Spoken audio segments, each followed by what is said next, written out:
আমরা সবাই একত্র হয়ে আমরা অন্যায় নিপীড়নের বিরুদ্ধে ও ফিলিস্তিনের পক্ষে হয়ে, কারণ আমরা দেখা যাচ্ছে যে আমরা যেখানে আমাদের দেশের শিশুরা সাধারণত রাত্রে নিরাপদভাবে ঘুমায়, সেখানে ফিলিস্তিনের শিশুরা ভয় আতঙ্কে থাকে কখন বোমা পড়ে তাদের মৃত্যু বলে। যখন আমাদের দেশের শিশুরা যখন তারা নিরাপদ স্কুলে পরীক্ষাতে নিয়ে, তখন সেদিকের স্কুলে তারা খোঁজে তার মা বাবা কোনো বেঁচে আছে কিনা বা তার মা বাবা ভাইয়ের লাশ। আমাদের এই ফিলিস্তিনের প্রতি কেন অন্যান্য দেশ নীরব?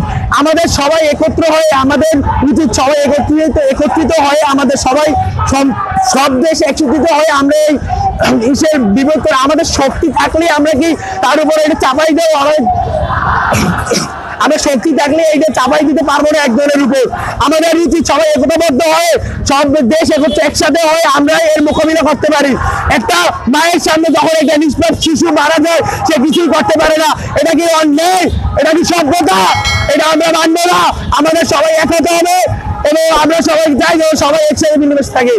আমরা ইসরায়েলি পণ্য বর্জন করে মূলত বিভিন্ন ধরনের কারণ আছে, পেছনে লুকায়িত আছে।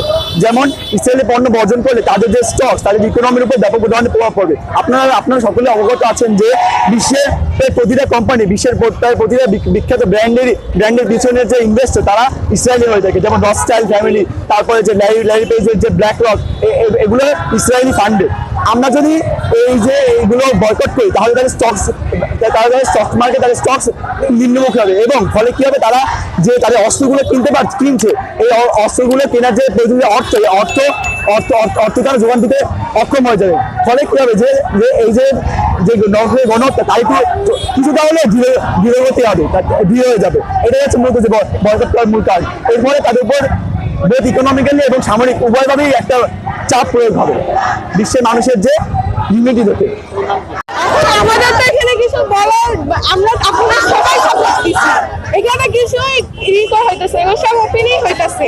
তারপরে কিভাবে পারে মানুষ এইভাবে চুপ করে থাকতে?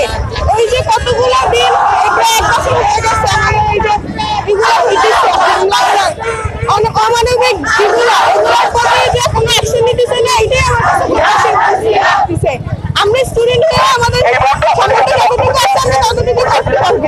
কিন্তু যদি একটা দেশ ভাবে হয়, যেমন সৌদি আরব, তারা জানে, দেখে, তারপরে সকল মুসলিমরা